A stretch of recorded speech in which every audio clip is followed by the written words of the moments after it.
सलाम। प्रभु यीशु मसीह के नाम में आप सबको सलाम। हमें विश्वास है हम सबके आज की आराधना से बड़ी आशीष पाई होगी। हमारा विश्वास है कि आज की गई आराधना के द्वारा आप सबों ने बड़ी बरकत पाई होगी। सबने पाई है ना? सबों ने पाई है ना? हालेलुया। हालेलुया। हम इससे पहले कि आज की बड़ी छोटी छोटी दिया उससे पहले हम छोटी सी प्रार्थना में जाएंगे। इससे पहले कि हम परमेश्वर की वाणी सुने जो परमेश्वर ने दी है, उससे पहले हम प्रार्थना में जाएंगे। सभी अपनी आंखें बंद कर लें। सभी जन अपनी अपनी आंखों को बंद कर लें और बहनें अपने सिरों को ढक लें। प्रार्थना में आए हम प्रार्थना में जाएंगे। खुदावंद आपका धन्यवाद, अभी तक तेरे बच्चों ने आराधना की आपके स्वर्ग के राज्य में कबूल कर लो। खुदावंद आपका धन्यवाद करते हैं, अभी तक आपके बच्चों ने आराधना की, अपने स्वर्ग में कबूल कर लो। पिता आपके लोग, आपके बच्चे आपकी मधुर वाणी को सुनना चाहते हैं। धन्यवाद पिता परमेश्वर, अब आपके बच्चे आपके भक्त आपकी मधुर वाणी को सुनना चाहते हैं। पिता हम सबसे बात कर। आप पिता आप सबसे बात करो, अपने आत्मा के द्वारा बात कर। अपने आत्मा के द्वारा बात कर। अपने वचन के द्वारा अपने दास दासी के वसीले बात करो। अपने वचन के द्वारा अपने दास दासी के वसीले बात कर। तेरे दास दासी अपने विचार नहीं अपने शब्द नहीं बल्कि आपके शब्द बोले। हम आपके दास दासी अपने विचार अपने शब्द नहीं बल्कि तेरे विचार तेरे शब्दों को जो बोले। कुछ आप हम सबसे बोलना चाहते हैं वो बोलिए। और जो कुछ आप हम सबसे बोलना चाहते हैं वो बोलिए। नेटवर्क सिस्टम में कोई प्रॉब्लम ना आने पाए। नेटवर्क सिस्टम में कोई दिक्कत ना आने पाए। एक शब्द लोग के लिए चंगाई आशीष छुटकारा लेकर आए। एक एक शब्द लोगों के लिए चंगाई छुटकारा आशीष लेकर आने वाला है। आपने प्रार्थना को सुन लिया। धन्यवाद करते हैं प्रभु जी, आपने प्रार्थना को सुन लिया। यीशु के नाम पे मांगते हैं पिता। प्रभु यीशु के नाम से मांगते हैं पिता, आमीन। हालेलुया। हालेलुया। आज के वचन की तरफ बढ़ेंगे। आइए हम आज के वचन की ओर बढ़ेंगे। जैसे हमने पिछले संडे के एपिसोड में सीखा था, जैसे हमने पिछले संडे को ये सीखा था कि शैतान कौन कौन सी युक्तियां खेलता है। कि शैतान जो है कौन कौन सी युक्तियां खेलता है खुदावंद के लोगों को डिस्टर्ब करने के लिए, खुदावंत के लोगों को डिस्टर्ब करने के लिए, खुदावंद से दूर करने के लिए, उनको परमेश्वर से दूर करने के लिए। हमने युक्तियां सीखी थी। जैसे संत पौलुस ने कहा था हम शैतान युक्तियों से अनजान नहीं। हमने पिछले संडे को युक्तियां सीखी थी, जैसे संत पौलुस ने कहा कि हम शैतान की युक्तियों से अनजान नहीं, उसका कोई भी दाम हम पर चल कि उसका कोई भी दाम हम पर चल जाए। आज के वचन से हम एक विशेष चीज सीख कर चलेंगे। आज के वचन से हम एक विशेष चीज सीख कर चलेंगे जो शैतान युक्तियां खेलता है, कि जो शैतान युक्तियां खेलता है, हमले करता है, शैतान जो लोगों पर हमले करता है, उसने तो हमले करने ही करने हैं। देखिए उसने तो हमले करने ही करने हैं। चाहे कोई विश्वासी हो चाहे कोई सेवक हो, चाहे कोई विश्वासी हो चाहे कोई सेवक हो, उसने तो हमला खेलना ही खेलना है। उसने तो सब पर हमला खेलना ही खेलना है। उसने तो अपनी युक्ति अपनी चाल को चलाना ही उसने चलाना तो है। अपनी युक्तियों अपने चाल को चलाना ही चलाना है। उन सबसे बचकर हमने रहना है। पर उन सब से बच करके हमने रहना है। बचकर रहे कैसे? अब बचकर रहे कैसे? आज के वचन से हम यही सीख कर चलेंगे। आज के वचन से हम यही सीख कर चलेंगे। शैतान एक आत्मा है, आत्मा। शैतान एक आत्मा है, आत्मा। आत्मा को आत्मिक हथियारों से हराया जा और सकता है। आत्मा को आत्मिक हथियारों से हराया जा सकता है। परमेश्वर ने हमको हथियार भी दिए हैं। परमेश्वर ने हमें हथियार भी दिए हैं। आज के वचन से सीख कर आइए चलेंगे। हम आज के वचन से सीख करके चलेंगे। उसकी 11 से लेकर 18 तक। आज हम वचन में से सीखेंगे इफिसियों 6 अध्याय उसकी 11 आयत से लेकर 18 आयत तक। पढ़िए जी। परमेश्वर के सारे हथियार बांध लो कि तुम शैतान की युक्तियों के सामने खड़े न रह सको। परमेश्वर के सारे हथियार बांध लो। लिखा है कि परमेश्वर के सारे हथियार बांध लो। देखिए इसका मतलब परमेश्वर के भी हथियार होते हैं। इसका मतलब कि परमेश्वर के भी हथियार होते हैं। देखिए परमेश्वर का वचन क्या कहता है? देखिए परमेश्वर का वचन कहता है परमेश्वर के सारे हथियारों को बांध लो। परमेश्वर के सारे हथियारों को बांध लो। बांध लो का मतलब इकट्ठा रखो। बांध लो का मतलब इकट्ठा रखो तुम शैतान की युक्तियों के सामने खड़े रह सको। कि तुम शैतान की युक्तियों के सामने खड़े रह सको। प्रभु के दास को लिखने का मतलब क्या प्रभु है? के दास के लिखने का मतलब क्या है? शैतान युक्तियों के लिए ही खेलेगा। शैतान जो है युक्तियां खेलेगा ही खेलेगा। चाल को चलाएगा। वो अपनी चाल को चलाएगा ही तो चलाएगा। सभी के सामने अपने लड्डू फेंक देता वो है। सभी के सामने अपना लड्डू फेंक देता है। कोई उसको खाता है कोई नहीं खाता। अब कोई उसको खाता है कोई नहीं खाता। तो आज हम ये सीख कर चलेंगे कि परमेश्वर के सारे हथियारों को बांध के रखो। अब हम ये सीख कर चलेंगे कि परमेश्वर के सारे हथियारों को बांध के रखो कि जिससे आप शैतान की युक्तियों से बच सको। कि जिससे आप शैतान की युक्तियों से बच सको। हमारा आज का जो विषय है शैतान के विपलों बचा जाए। यानी कि आज का जो हमारा वचन का विषय है कि शैतान के हमलों से कैसे बचा जाए। जो परमेश्वर ने आपको हथियार दिए हैं, ये परमेश्वर ने हमें हथियार दिए हैं। आगे बढ़िए जी।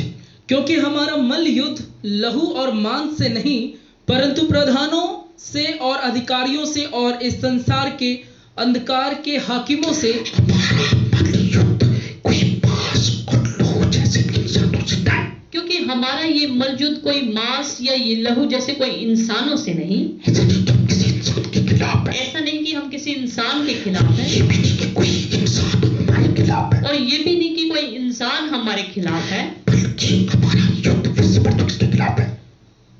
परंतु प्रधानों से और अधिकारियों से और इस संसार के अंधकार के हाकिमों से और उस दुष्टता की आत्मिक सेनाओं से है जो आकाश में है। अंधकार की सेनाओं से है हमारा युद्ध। क्योंकि हमारा युद्ध अंधकार की सेनाओं से है। आत्मिक सेना जो आकाश में है, आत्मिक सेना जो आकाश में है, उनके साथ हमारा युद्ध है। उनके साथ हमारा युद्ध है। याद रखो, हमारा युद्ध, हमारी लड़ाई किसी इंसान के साथ नहीं। याद रखिए, हमारा युद्ध, हमारी लड़ाई किसी इंसान के साथ नहीं। अगर हम सोचते हो कि फलाने पार्टी, फलाने लोग हमारे खिलाफ है, अगर आप सोचे कोई फलाने पार्टी, फलाने लोग हमारे खिलाफ हैं, ये नहीं सोचना। ये नहीं सोचना। देखिए प्रभु का दास क्या कहता है। देखिए प्रभु का दास क्या कहता है। हमारी लड़ाई अंधकार के हाकिमों के साथ जो आत्मिक सेना है उनके साथ है। हमारी लड़ाई जो है अंधकार के हाकिमों, जो दुष्टता की आत्मिक सेनाओं है, उनके साथ है। जो आकाश में, जो आकाश में है, उनके साथ है। उनके साथ है। हमारी लड़ाई शैतान के साथ, दुष्ट आत्माओं के साथ है। यानी कि हमारी लड़ाई शैतान के साथ, दुष्ट आत्माओं के साथ है। आगे बढ़िए जी।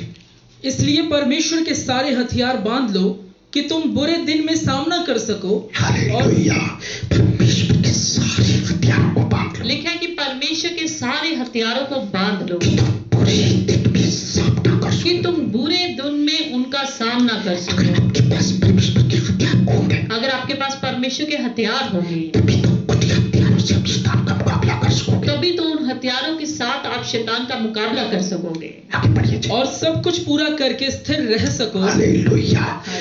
और उसका मुकाबला करके भी स्थिर खड़े रह सको। और उसका मुकाबला करके भी आप स्थिर रह सकते हो। हालेलुया। हालेलुया। लेकिन शैतान की सदा ये कोशिश रहती है कि लोगों को खुदावंद से दूर करें। देखिए, शैतान की हमेशा यही कोशिश रहती है कि खुदावंद के लोगों से खुदावंद को कब कैसे दूर किया जा सके, कैसे सच्ची परमेश्वर की भक्ति उनसे छुड़वाए, कैसे सच्चे परमेश्वर की भक्ति को उसका करना छुड़वाए, और कैसे उनका नाश किया और जाए, कैसे उनका नाश किया जाए, कैसे कैसे उनको फाड़ खाए। और कैसे कैसे उनको फाड़ खाए। जैसे हमने पिछले संडे सीखा था पहला पत्रस 5:8 में। जैसे हमने पीछे सीखा था पहला पत्रस 5:8 में। पढ़िए जी क्या लिखा है। सचेत हो और जागते रहो, क्योंकि तुम्हारा विरोधी शैतान गर्जने वाले सिंह की नाई इस खोज में रहता है कि किसको फाड़ खाए। शैतान गरजने वाले सिंह की नाई इस खोज में रहता है। शैतान गरजने वाले सिंह की नाई इस खोज में रहता है किसको फाड़ खाए। कि वो किसको फाड़ खाए। शैतान का काम ही है शैतान का काम ही यही है किसी को फाड़ खाना, कि किसी को फाड़ किसी को खाना, डिस्टर्ब कर किसी देना, को डिस्टर्ब कर किसी को देना, बदनाम कर देना, किसी को बदनाम कर किसी देना, को गिरा देना, किसी को गिरा देना, किसी आत्महत्या करवा लेना। किसी से आत्महत्या करवा देना। शैतान किस खोज में रहता है। शैतान इसी खोज में रहता है। लेकिन अगर आपके पास परमेश्वर के हथियार हैं, पर अगर आपके पास परमेश्वर के हथियार तो हैं, आज हम सीख कर जो चले, आज हम सीख कर चले, आप शैतान का मुकाबला कर सकते आप शैतान का मुकाबला कर हैं, सकते उसके सामने भी खड़े रह सकते हैं और उसके सामने भी खड़े रह सकते हैं। याद रखना, आप जीवित परमेश्वर के बच्चे हो। हैं। याद रखना, आप जीवित परमेश्वर के बच्चे हैं। जीवित परमेश्वर कभी शैतान को इजाजत नहीं देगा उसके बच्चों को छुए।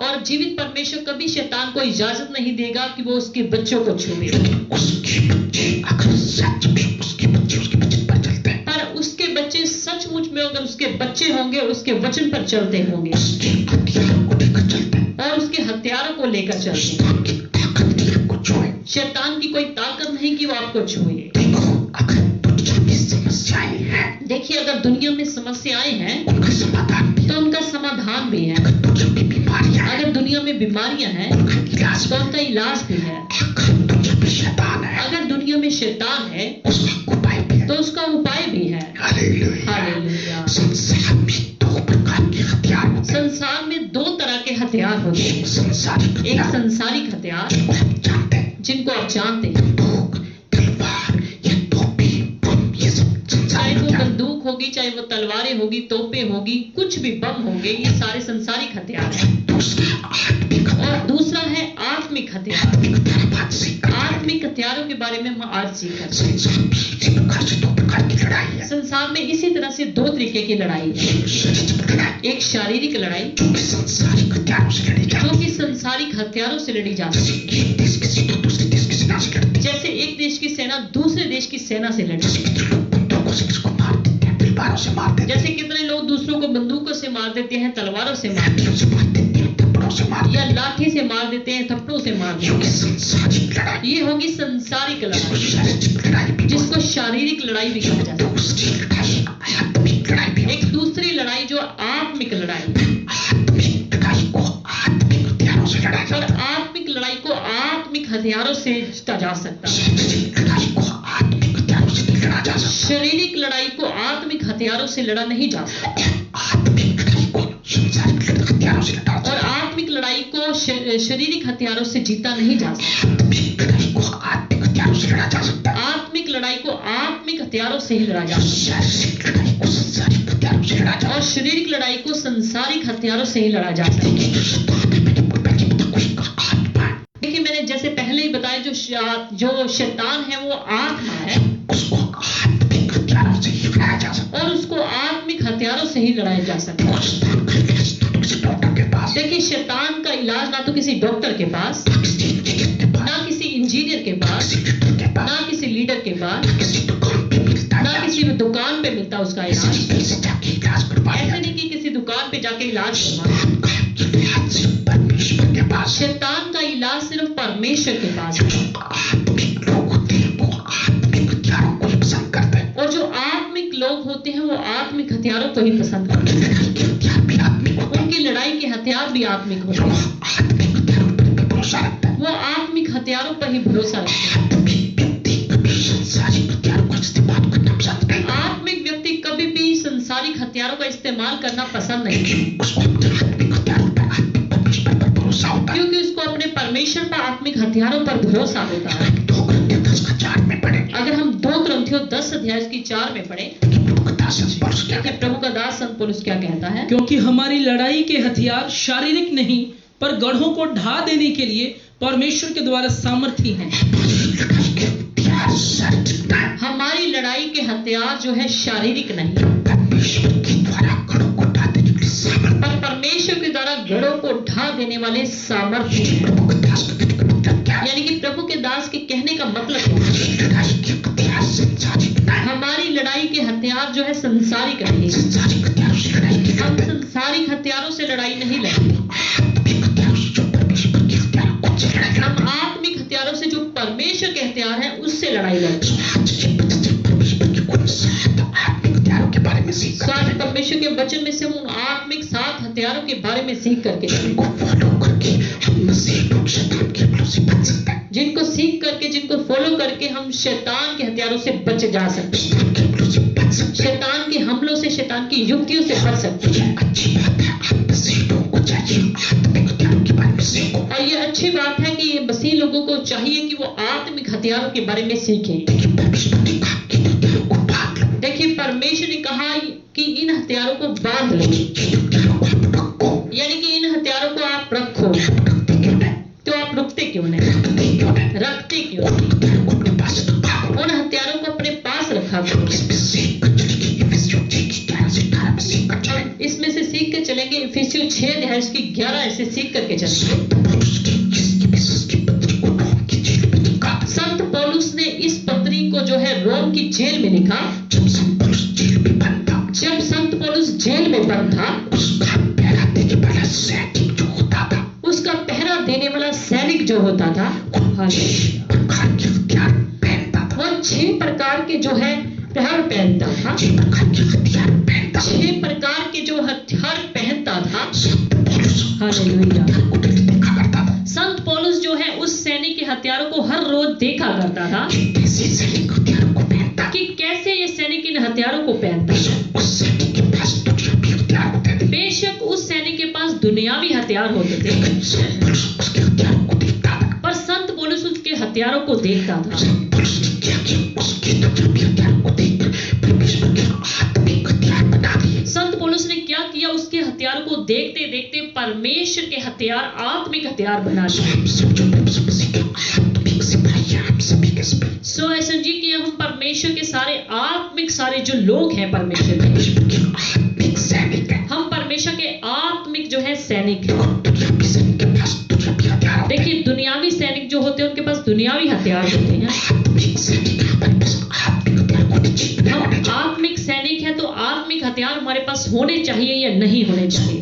आज किसी कचरे के सब पुरुष ने जिन 7 हथियारों का जिक्र किया उनके अपने पास रखना। सो आज हम सीख कर चलेंगे जो संत पौलुस ने 7 हथियारों आत्मिक हथियारों के बारे में बात करी उसको हमारे पास होना चाहिए या नहीं होना चाहिए। उसके बाद जब हम सीखेंगे तो आपको पता लगेगा। और ये भी कोई मुश्किल बात नहीं है, अगर आप सीखेंगे तो आपको ये पता चल जाएगा। आपके पास ये 7 आत्मिक हथियार होंगे। जब आपके पास ये 7 आत्मिक हथियार होंगे दूर से देखकर डरेगा। तो शैतान दूर से ही देख कर डरेगा। आपके धन दौलत से नहीं डरता। शैतान आपके धन दौलत से नहीं डरता। आपके मोटी हस्त-पुस्त शरीर से नहीं डरता। शैतान आपके हिष्ट-पुष्ट शरीर से नहीं डरता। किसी पॉलिटिकल लीडर से नहीं डरता। शैतान किसी पॉलिटिकल लीडर से नहीं डरता। कोई दुनियावी पुलिस से सेना से नहीं डरता। शैतान कोई संसारिक जो पुलिस है किसी उन संसारिक लोगों को देखकर नहीं डरता। अगर बहुत ज्यादा खूबसूरत है, बड़ी सी ड्यूटी करते हैं, बड़ा अच्छा बिजनेस करते हैं, शैतान नहीं डरेगा। अगर आप बहुत खूबसूरत है, बढ़िया ड्यूटी करते हैं, बड़े पढ़े लिखे हैं तो शैतान आपको देखकर नहीं डरता। अगर शैतान को डराना है, शैतान को हराना है, अगर शैतान को डराना है, शैतान को हराना ये है, जो 7 आत्मिक हथियार प्रभु का वचन हमें सिखाता ये जो है, 7 आत्मिक हथियार परमेश्वर का वचन हमें सिखाता इनको है, सीखकर चलो, इनको सीख कर लीजिए पल्ले बांध लो, और इनको अपने पल्ले बांध लो कभी भी इनसे दूर ना जाना। और कभी भी इनसे दूर मत जाना। जितने इन हथियारों को अपने पास रखोगे, जितना इन हथियारों को आप अपने पास रखोगे आपको छूने नहीं पाएगा। शैतान आपको छूने नहीं पाएगा, शैतान इन हथियारों से डरता है। क्योंकि शैतान इन हथियारों से डरता है। आज हम सीखकर चलेंगे। आइए हम सीख कर चलेंगे। ये 14 में पहला हथियार, इफिसियों 6 है इसकी 14 में पहला हथियार। सो सत्य से अपनी कमर कसकर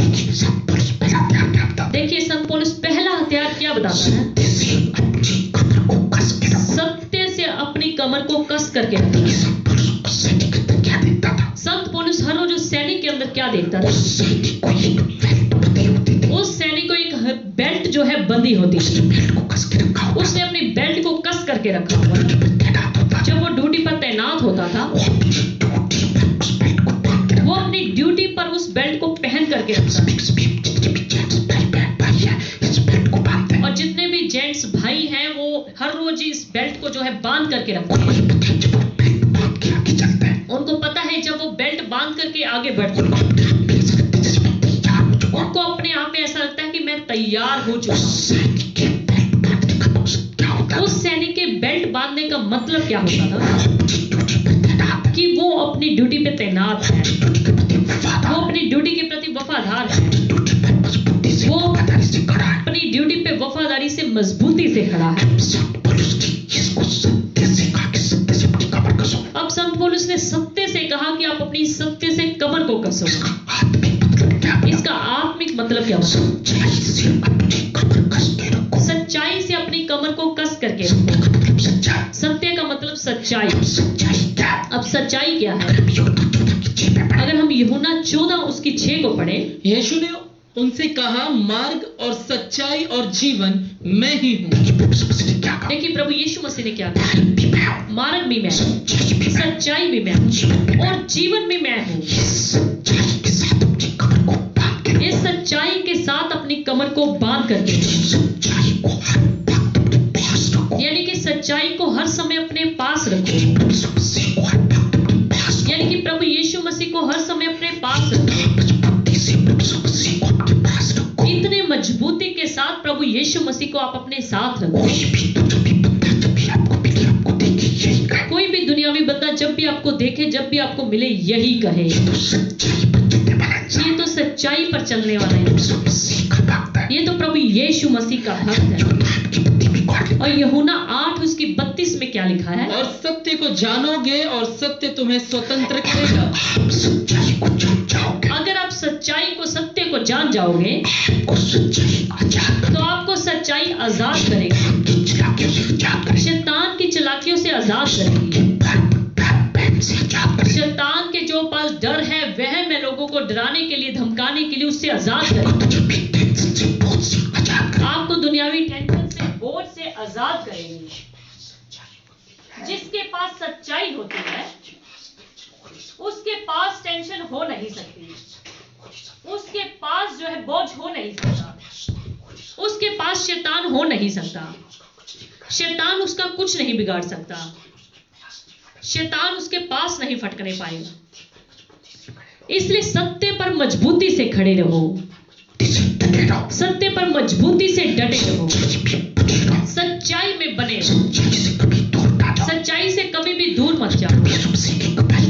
प्रभु यीशु मसीह की गवाही दे, प्रभु का कभी भी इनकार ना करो। आपकी बेशक जान चली जाए पर प्रभु यीशु मसीह का इनकार ना करो। आप लोगों ने सुसमाचार में पढ़ा होगा पतरस के बारे में। पतरस को खुदा यीशु ने पहले ही कह दिया था, तू 3 बार मेरा इनकार करेगा। और देखो पतरस ने 3 बार इनकार भी किया। कितने दुनिया में मसीह विश्वासी ऐसे होते हैं, जब उनके ऊपर तंगी आती है, गरीबी आती है, परेशानी आती है, वो खुदावंद का इनकार कर देते हैं। अय्यूब की पत्नी ने भी देखो ऐसे ही बोला था। उसने अपने पति अय्यूब को क्या बोला जब उसके ऊपर दुख आए?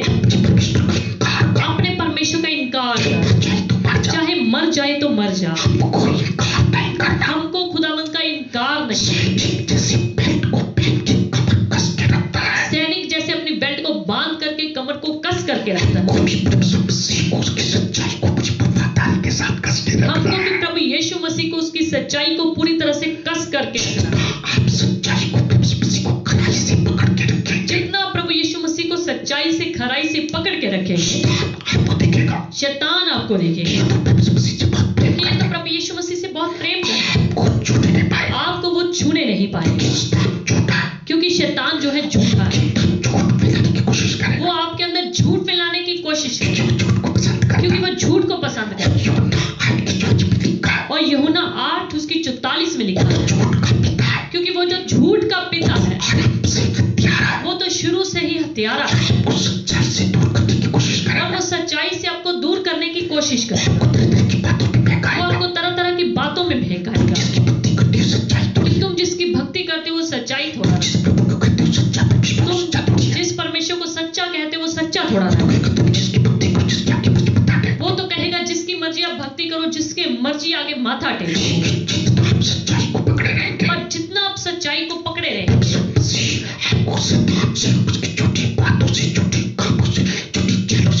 प्रभु यीशु मसीह आपको झूठ से, झूठी बातों से, उसकी चालाकियों से आपको बचा करके,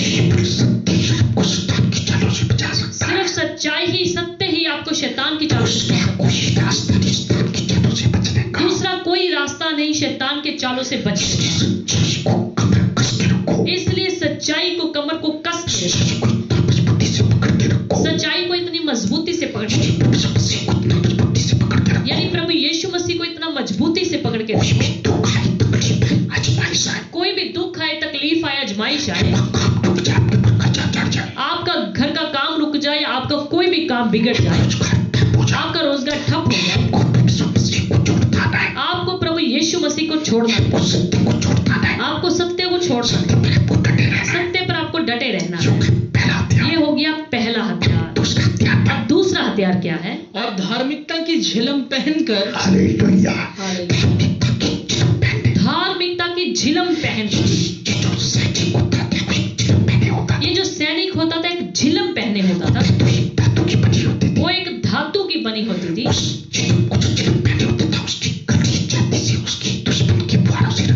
वो जो झिलम पहनी होती थी गले से लेकर छाती तक, उसकी जो है दुश्मनों से, विरोधियों से जो इसकी बचाव करके रखी जाती थी,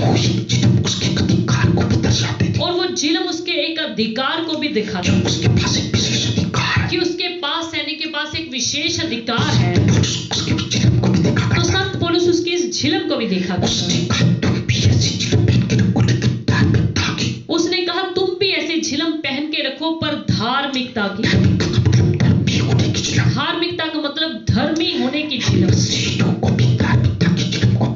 हम मसीह लोगों को भी धार्मिकता की झिलम को पहन के रखना। प्रभु यीशु मसीह ने हमारे ऊपर जितने भी पाप थे उसकी सजा अपने ऊपर ले ली।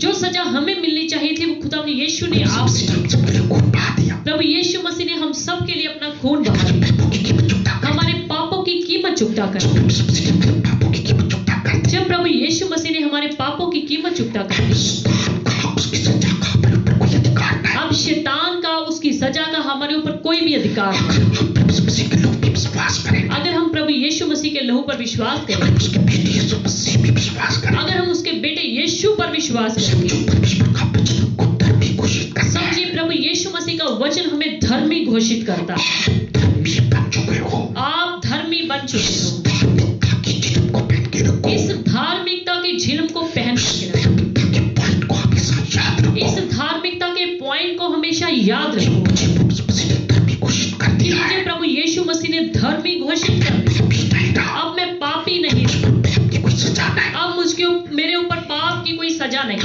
रोमियो 3:28 में पढ़े। अगर हम रोमियो 3 अध्याय इसके 28 में देखें, इसलिए हम इस परिणाम पर पहुंचते हैं कि मनुष्य व्यवस्था के कामों के बिना विश्वास के द्वारा धर्मी ठहरता है। ऐसे नहीं कि जो काम करता है भले काम करता है उनके द्वारा धर्मी ठहरता है। मनुष्य ऐसा नहीं जो विश्वास करता है, भले काम करता है, उसके द्वारा धर्मी ठहरता है। मनुष्य भले कामों की तरह धर्मी नहीं ठहरता। मनुष्य जो है भले कामों के द्वारा धर्मी नहीं ठहरता, प्रभु यीशु मसीह पर विश्वास करने के द्वारा धर्मी बल्कि ठहरता प्रभु यीशु मसीह पर विश्वास करने के द्वारा धर्मी ठहरता है। है।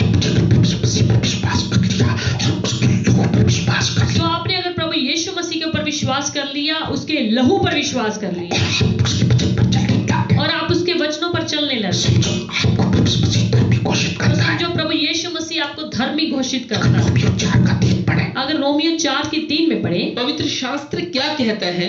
यह कि इब्राहिम ने परमेश्वर पर विश्वास किया और उसके लिए यह धार्मिकता गिनी गई। देखिए, जब इब्राहिम ने परमेश्वर पर विश्वास देखिए किया, जब अब्राहम ने प्रभु यीशु मसीह पर विश्वास किया, केवल विश्वास करके मात्र से उसके लिए धार्मिकता की गई। सिर्फ विश्वास करने मात्र से उसके लिए धार्मिकता गिनी गई। प्रभु के लोग जब आपने प्रभु पर विश्वास करके आगे बढ़ते हो, इसलिए प्रभु यीशु के लोगों, अगर आपने प्रभु यीशु पर विश्वास कर लिया और विश्वास करके आप आगे बढ़ते आपको हो, हमेशा याद रखना मैं धर्मी घोषित किया जा आपको चुका हूं। हमेशा याद रखना चाहिए कि मैं धर्मी घोषित कर दिया गया हूं। आपको अधर्मी कहेगा, क्योंकि शैतान आपको अधर्मी कहेगा, लोग आपको अधर्मी कहेंगे। दुनिया के लोग आपको अधर्मी कहेंगे, आपसे बात करेगा, शैतान दुनिया के लोगों के द्वारा आपसे बात करेगा। तो अधर्मी हो, आपके पाप तो जमा हुआ है नहीं। आप तो अधर्मी हो, आपके पाप तो क्षमा हुए, आपको याद रखना पर आपको याद रखना है कि पाप जमा किए जा चुके है कि मेरे पाप क्षमा कर दिए गए हैं, धर्मी घोषित किया जा चुका है। मैं धर्मी घोषित कर दिया गया हूं। इस धार्मिकता की इस झिलम को पहन के रखना है। अपनी धार्मिकता की इस झिलम को पहन करके रखो। इस धार्मिकता की झिलम को पहन के रखोगे, जब आप इस धार्मिकता की झिलम को पहन के रखेंगे, धार्मिकता की झिलम आपको शैतान की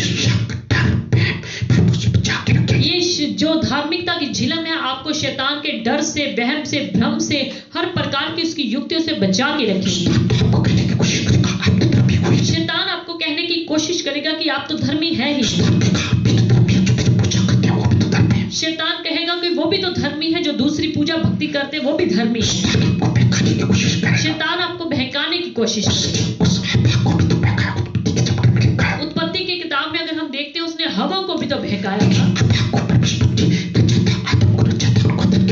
देखिए परमेश्वर ने आदम को रचा था, हवा को भी रचा था, अदन के बाग में उनको रखा। हर रोज परमेश्वर उनको उनको भी आकर सांप ने बहका दिया और उसकी बातों में वो आ गए। परमेश्वर के लोगों, आपको इस धार्मिकता की झिलम को पहन के रखना है कि मैं धर्मी घोषित कर दिया गया। जब आप इस धार्मिकता की झिलम को पहन करके रखेंगे, शैतान आपसे दूर रहेगा। अब हम देखेंगे तीसरा हथियार। और पाँव में मेल के सुसमाचार की तैयारी के जूते पहन के, अपने पाँव में मेल के सुसमाचार की तैयारी के जूते पहन के रखें। संत पौलुस उसको सैनिक को देखता था कि बड़े अच्छे जूते पहन के रखता। फौजियों के सिपाहियों के जूते एक विशेष प्रकार के होते हैं, वो जल्दी जल्दी फिसलते नहीं, मजबूती वाले होते हैं। ये जूते उनको कहीं भी जाने के लिए, अपनी ड्यूटी पर तैनात होने के लिए, उसको पूरा करने की हर समय सहायता करते हैं। वैसे भी देखिए, जब हमने कहीं घर से बाहर जाना है, मान लीजिए आपने कपड़े चेंज कर लिए, तो क्या आप जूते पहनेंगे, जूते भी आप पहनेंगे। अगर आप जूते नहीं पहनते, इसका मतलब क्या? आप बच्चे हो। जूते पहनना कौन नहीं पसंद करता? बच्चे ही जूते पहनना पसंद नहीं करते। आपको अपने बच्चों को बार बार बोलना नहीं पड़ता कि बच्चे कि बेटे जूते पहन ले, जूते एक अच्छा मसीह का योद्धा हमेशा सुसमाचार की तैयारी के जूते पहन के रखता है। हम मसीह लोगों को भी शांति के सुसमाचार की तैयारी के जूते को पहन के रखना है। मतलब शांति का सुसमाचार सुनाने के लिए हमें हर जगह हर समय तैयार रहना है। ऐसा नहीं कि आप बच के दूसरों को बचाने की कोई जरूरत नहीं। कितने लोग क्या सोचते हैं, खुद बच गए हैं, खुद ही बच के अपने परमेश्वर की भक्ति करो, हमें किसी से लेना देना नहीं। हम खुद तो बच गए पर हमें दूसरों को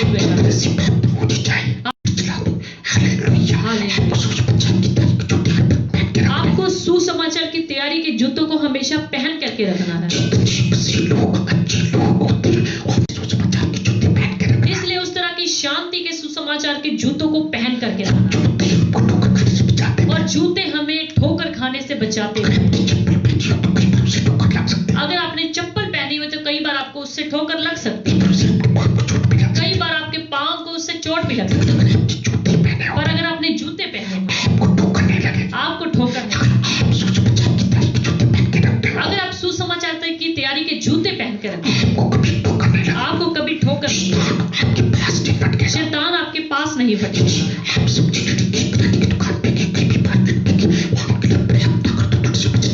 यानी कि आप कहीं सब्जी लेने गए, मार्केट में सामान लेने गए, राशन लेने गए या अन्य खरीदारी करने के लिए गए, आप उनको प्रभु का वचन सुना सकते हैं, उनके लिए प्रार्थना कर सकते हैं ताकि आपका सुनाया गया समाचार उनके लिए शांति। हमें शांति के सुसमाचार के जूतों को पहनकर दूसरों को शांति का सुसमाचार सुनाना है। अगर हम यशाया 52 उसकी 7 में पढ़ें, अपनी गवाही को हर समय देने के लिए तैयार रहना चाहिए, क्योंकि ये काम थोड़ा सा मुश्किल है। शैतान आपको रोकने की कोशिश करेगा। शैतान आपको रोकेगा, बस तू ही चर्च जाता रहे, बस यही काम। दूसरों को बताने की जरूरत, पड़ोसियों को बताने की जरूरत नहीं कि तू कहाँ जाता है। शैतान आपको रोकेगा पर आपको रुकना नहीं। पहाड़ों पर उसके पांव क्या ही सुहावने हैं, जो शुभ समाचार लाता है और जो शांति की बातें सुनाता है। उसके पांव क्या ही सुहावने हैं, जो सुसमाचार लाता है और शांति की बातें सुनाता है। हालेलुया। तो आपको शांति का सुसमाचार सुनाने के लिए तैयार है। ये भी परमेश्वर का एक हथियार है। कितने सैनिक जो होते हैं अपने घर में रहते हैं, कितने सैनिक जब अपने घरों में बैलकों में रहते हैं, वो अपने जूतों को पहने रहते हैं। मैंने कितने सैनिकों को देखा है जो रात को सोते हुए भी अपने जूतों को नहीं उतारते। एक बार मैंने उनसे पूछा, वो कहते हैं कि क्या करें, हम अपनी ड्यूटी पे हमें तैनात रहना पड़ता है, कब पता नहीं कब समाचार आ जाए, कब कहीं जाना पड़ जाए, कब हमें कहां से किसी उग्रवादी के लिए ऑर्डर आ जाए, हमें किसी भी समय कभी। उसी तरह से प्रभु यीशु के लोगों, आप प्रभु यीशु के योद्धा हो, प्रभु यीशु के सिपाही। आपको हर समय सुसमाचार की तैयारी के जूते पहनकर,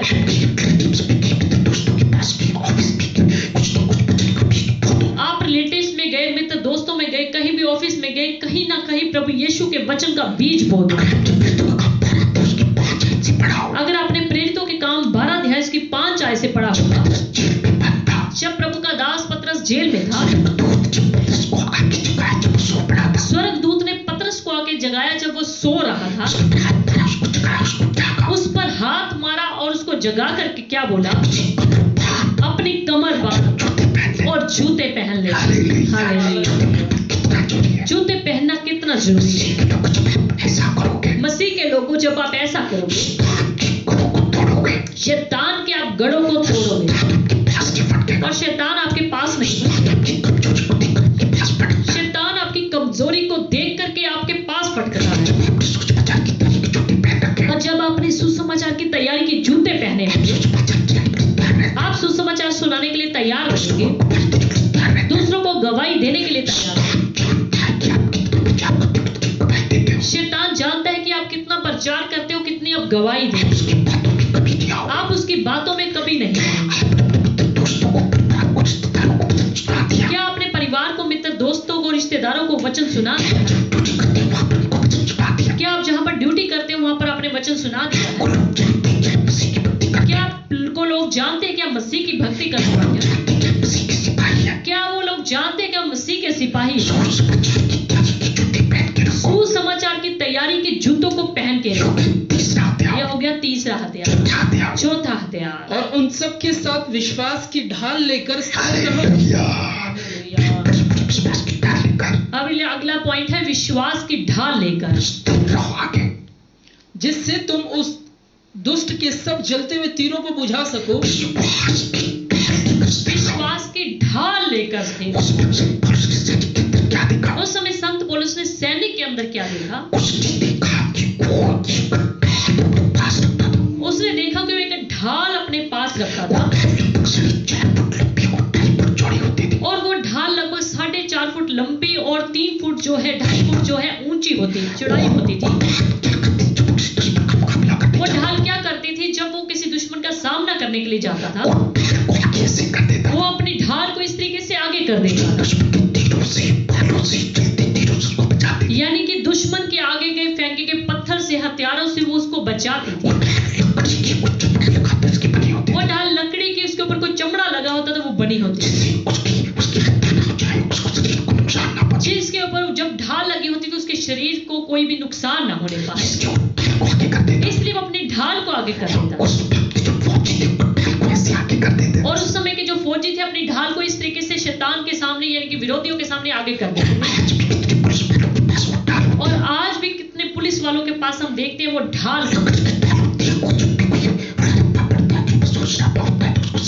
लकड़ी की ढाल, वो अपने उस तरीके को अपने साथ लेकर चलते हैं। जब भी कहीं लड़ाई झगड़े का माहौल होता है, उग्रवादी का माहौल होता है, वो ढाल को अपने साथ लेकर चलते हैं। तो संत पौलुस ने कहा उसी तरह के विश्वास की ढाल आप आत्मिक तरीके से अपने साथ रखो।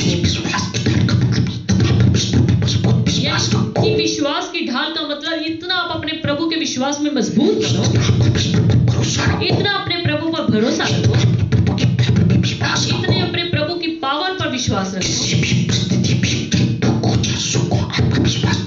किसी भी परिस्थिति में, चाहे दुख हो चाहे तकलीफ हो, आपका विश्वास गिरना नहीं चाहिए। कितने भी विरोधी आपके खिलाफ खड़े, आपका शरीर बीमारियों से आपके पास तकड़ी विश्वास की ढाल आपके पास होनी चाहिए। देखिए अय्यूब के पास कितने दुख तकलीफें आई, उसकी पत्नी का विश्वास नहीं किया, पर अय्यूब का विश्वास नहीं किया।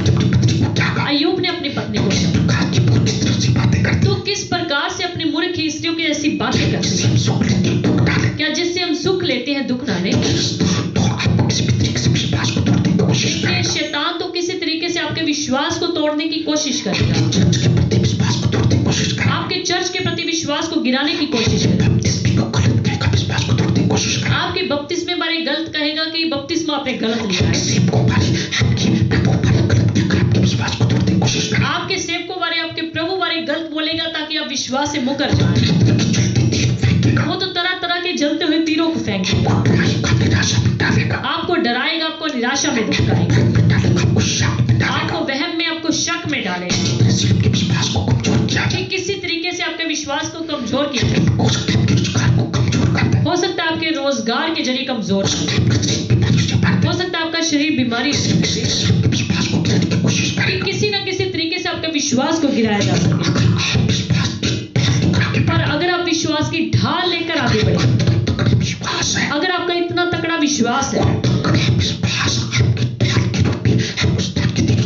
वो तकड़ा विश्वास जो है, एक विश्वास की ढाल जो आपके पास होगी, वो शैतान के जलते तीरों से आपको बचाएगा। जितने भी शैतान तीर को छोड़े, जितने भी शैतान तीरों को आपके ऊपर छोड़े, षड्यंत्र को छोड़े, जितने भी शैतान षड्यंत्रों को छोड़े, बड़ी विश्वास की ढाल है, जो आपके अंदर तकड़ी विश्वास की ढाल वो है, आपको बचाएगी। वो आपको बचाएगा। उसकी बातों पर विश्वास नहीं करना, उसकी बातों पर विश्वास नहीं करना। आपके अंदर तगड़ा विश्वास होगा। जब आपके अंदर तकड़ा विश्वास होगा, आपको शैतान कुछ भी करे, दुनिया कुछ भी कहे, आपको शैतान कुछ भी कहे, दुनिया के लोग कुछ भी कहे, कुछ भी कदम कैसे धर्म को मानते हो, दुनिया कहाँ की- जाते हो, क्या करते हो, दुनिया के लोग कुछ भी कहें, आप कैसी पूजा करते हो, कैसी भक्ति करते हो, कहाँ जाते हो, बचाते जाओगे, आप स्वर्ग में नहीं जाओगे। इस तरीके से आप बचाए नहीं जाओगे, इस तरीके से आप स्वर्ग नहीं जाओगे। विश्वास की ढाल है, अगर आपके पास विश्वास की ढाल है, उनकी बातों पर भी आप उनकी बातों में बिल्कुल विश्वास नहीं करेंगे। को देखो, उस वक्त की राजा ने शेरों की बात में गिरा दिया, अब डैनियल देखिए, उस समय के राजा ने उसको शेरों की मार में डाल दिया। शेरों ने उसको खा लिया, क्या शेरों ने इसको खा लिया? नहीं खाया। बिल्कुल नहीं खाया। तेरी भी पता क्या लिखा है, और डैनियल 6 अध्याय उसकी 23 में पता क्या लिखा है? तब राजा ने बहुत आनंदित होकर दानियल को गड्ढे में से निकालने की आज्ञा दी। सो दानियल गड्ढे में से निकाला गया और उस पर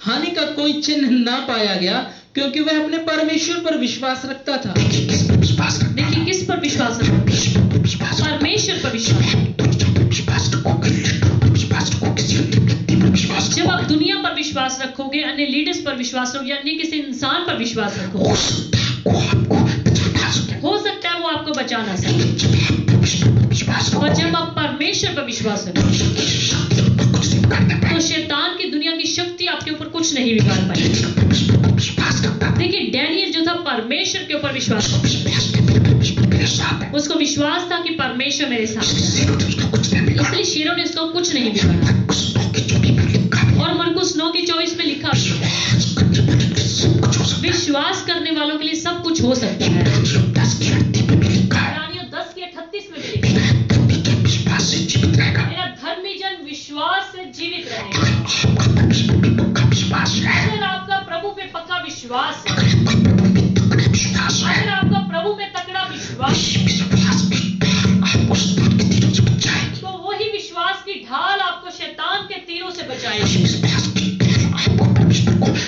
अपने साथ खड़ा होने के लिए तैयार करेगी। वही विश्वास की ढाल आपको परमेश्वर के साथ हर समय रहने के लिए तैयार करेगी। प्रकार से सैनिक अपने साथ ढाल को रखता था, जिस तरीके से सैनिक अपने आगे उस ढाल को रखता था ताकि उसका कोई नुकसान ना हो। ताकि उसका कोई भी नुकसान ना हो, आज प्रभु के लोग जब शैतान अपने ऊपर तीरों को छोड़े, उसी तरीके से परमेश्वर के लोगों जब शैतान अपने तीरों को आपके ऊपर छोड़े, आपके विश्वास को गिराने की कोशिश करे, आपके विश्वास को गिराने की कोशिश, अगर विश्वास की ढाल को आगे ले आओ, तकड़े विश्वास की ढाल को अपने आप ले आओ मैं परमेश्वर से आपको छुड़ाने परमेश्वर है, कि मेरा परमेश्वर ही मेरा छुड़ाने वाला परमेश्वर, मैं परमेश्वर मुक्तिदाता परमेश्वर मेरा है, परमेश्वर मुक्तिदाता परमेश्वर, परमेश्वर मेरा कुछ नहीं करने मेरा देगा। परमेश्वर मेरा कुछ नहीं बिगाड़ सकता। शत्रु को जब आग में डाला जाने जैसे वाला था, शद्रक मेशक अबेदनगो को जब आग में गिराया जाने वाला था, उनको कितना तगड़ा विश्वास देखिए था, उनके अंदर कितना तकड़ा विश्वास। उस वक्त के राजा को क्या कहा, उस समय के राजा को क्या है जिस परमेश्वर की हम भक्ति करते हो, हमें तेरी भक्ति की आग से बचा कि सकता है। राजा जिस परमेश्वर की हम भक्ति करते हैं वो हमें तेरे धरती है भट्टे आग के भट्टे से भी बचा सकता है। नहीं भी तो बचा सकता है। अगर वो नहीं भी बचा सकते, तेरी खड़ी कराई की मूर्ति को सजदा नहीं फिर भी करेंगे। हम तेरी खड़ी कराई हुई मूर्ति को सजदा नहीं करेंगे। लोगों को बड़े विश्वास की कार्य करागे। परमेश्वर के लोगों इतनी तकड़ी विश्वास की ढाल को आगे लेकर बढ़ो। आपकी चलती तीरों से विश्वास की ढाल आपको बचाए। शैतान के जलते हुए तीरों से वो विश्वास की ढाल आपको बचाए। आपके पास विश्वास की कमजोरी है, पर अगर आपके पास विश्वास की कमजोरी है, आप चीजें चाहते रहो, जितने मर्जी आप चर्च में आओ, प्रार्थना करते जितने रहो, मर्जी आप प्रार्थना करो, आपकी विश्वास की कमजोरी आपको बचा नहीं पाएगी। आपके विश्वास की कमजोरी आपको बचा नहीं पाएगी। विश्वास के बिना उसको प्रसन्न करना होना क्योंकि है। वचन में लिखा है विश्वास के बिना उसको प्रसन्न करना होना है। विश्वास की ढाल अपने सामने सो रखो। विश्वास की ढाल अपने पास रखिए। चौथा हथियार, यह हो गया चौथा हथियार। पांचवा हथियार से अभी हम 5वां हथियार सीख करके चलेंगे। और उद्धार का टोप, हालेलुया। हालेलुया। संत पौलुस ने देखा कि उस समय का सैनिक, उस समय का फौजी जो है अपने सिर पे एक तकड़ा टोप रखता था। अगर आज की फौज को आपने देखा है कि आज की हमारी फौज जो है सिर पे एक लोहे का टॉप रखती है, यानी कि उद्धार का टॉप संत पौलुस ने उसको बनाया। उस समय का सैनिक उस टॉप को क्यों पहन के रखता? क्योंकि दुश्मन अगर कोई छोड़े, कोई बंदूक छोड़े, उसके दिमाग के ऊपर कोई असर ना हो, शत्रु उसकी हत्या ना कर सके। ताकि शत्रु उसकी हत्या ना कर सके। आज भी हम सड़क पे गाड़ी चलाते हैं, टू व्हीलर चलाते हैं, देखिए, आप सड़क पे गाड़ी चलाते हो, टू व्हीलर को लेकर जाते हो। टू व्हीलर्स के लिए जो भी समय सरकार ने जो भी टू व्हीलर्स के लिए कानून बना रखा है, अगर वो बाहर चलते हैं गाड़ी को लेकर, तो उनके सिर पे जो हेलमेट होना चाहिए। अगर आगे और पीछे दो जने बैठे हैं तो दोनों के ऊपर जो है हेलमेट होना चाहिए। ऐसा क्यों? सरकार को पता है कि अगर इनके दिमाग में, इनके सिर पे चोट लगी तो ये व्यक्ति खत्म हो सकता है। अगर ये बाजू में चोट लगी, टांग में चोट लगी, तो ये फिर भी ऑपरेशन से ठीक हो सकते हैं। इसलिए सरकार का कानून है कि सिर पे हेलमेट जरूर पहनकर। उसी तरह से संत पौलुस ने देखा कि ये सैनिक जो है अपने सिर पे एक टॉप लेकर चलता है। तो संत पौलुस ने इसका आत्मिक मतलब क्या समझा? अपने दिल दिमागों के ऊपर उद्धार का टॉप पहनकर, क्योंकि शैतान की सबसे बड़ी चालाकी आपके दिल दिमाग पर चलती है। वो आपके मनों में, आपके दिल दिमागों में हमला करने की कोशिश करती है। आपके दिमाग में तरह तरह की गलत बातों को भरती है। वो लोगों के द्वारा बोलेगा कि तेरा तो धर्म बदल गया, तेरा ये बदल गया, तेरा वो बदल गया, ताकि किसी भी रीति से आपका परमेश्वर का वचन तोड़ा जाए, किसी भी तरीके से आपके दिमाग को गलत बातों से भर दिया जाए, आपके अंदर वहम को, आपके अंदर भ्रम भरने की कोशिश करें। और जितने भी विश्वासी भटक जाते हैं, उनके दिल दिमागों को पहले गलत बातों से भड़का दिया जाता है। कितने गलत शिक्षा वाले सेवक उनके दिमागों में गलत बातों को भर देते हैं कि तुम प्रभु भोज क्यों लेते हो, तुम्हारा बपतिस्मा ठीक नहीं, तुम क्रिसमस क्यों मनाते हो, तुम चर्च पे क्यों जाते हो, तुम घर पे बैठ के प्रार्थना करते हो, तुम संडे को क्यों चर्च जाते हो, तुम शनिवार चले जाते हो। कितने लोग उनकी बातों में आ भी जाते हैं।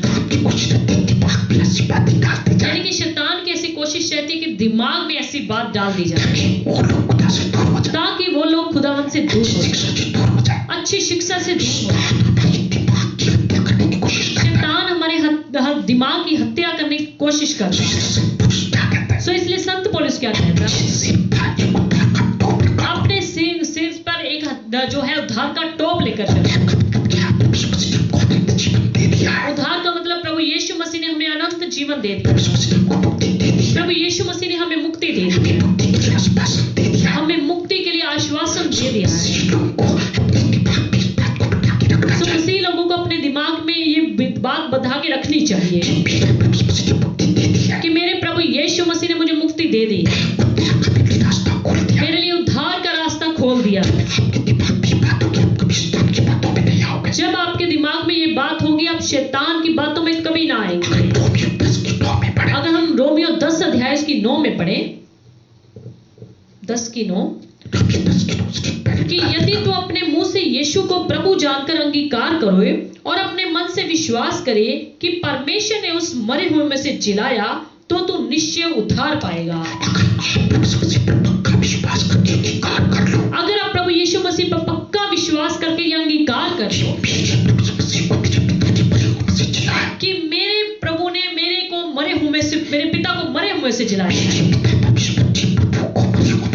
मेरे पिता परमेश्वर ने, स्वर्गीय पिता ने हमारे परमेश्वर प्रभु यीशु मसीह को मरे हुए से जिलाया है। अगर आप मुंह से अंगीकार नहीं करते, आप निश्चय उद्धार प्राप्त करेंगे, और आप तो इससे बढ़कर करते। अगर प्रभु यीशु मसीह पर विश्वास करते, प्रभु यीशु के लहू पर विश्वास करते, प्रभु यीशु के वचनों पर चलते, आपका निश्चय उद्धार होगा। आपको अपने दिमाग के अंदर ये निश्चय पक्का कर लेना चाहिए, अनंत जीवन का अधिकारी मेरे प्रभु ने मुझे पक्का बना दिया। क्योंकि शैतान आपको भरमाने की कोशिश करेगा कि आप तो स्वर्गीय राज्य में अंदर जाओगे या नहीं जाओगे, आपका पता नहीं उद्धार हो भी या नहीं होगा, आपको अनंत जीवन मिलेगा या नहीं मिलेगा।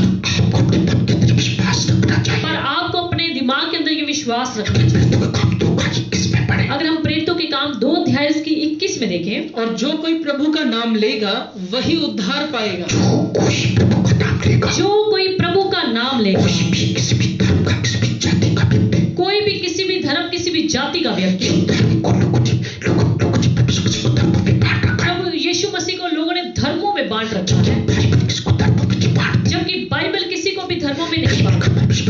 परमेश्वर बाइबल का परमेश्वर सबका परमेश्वर।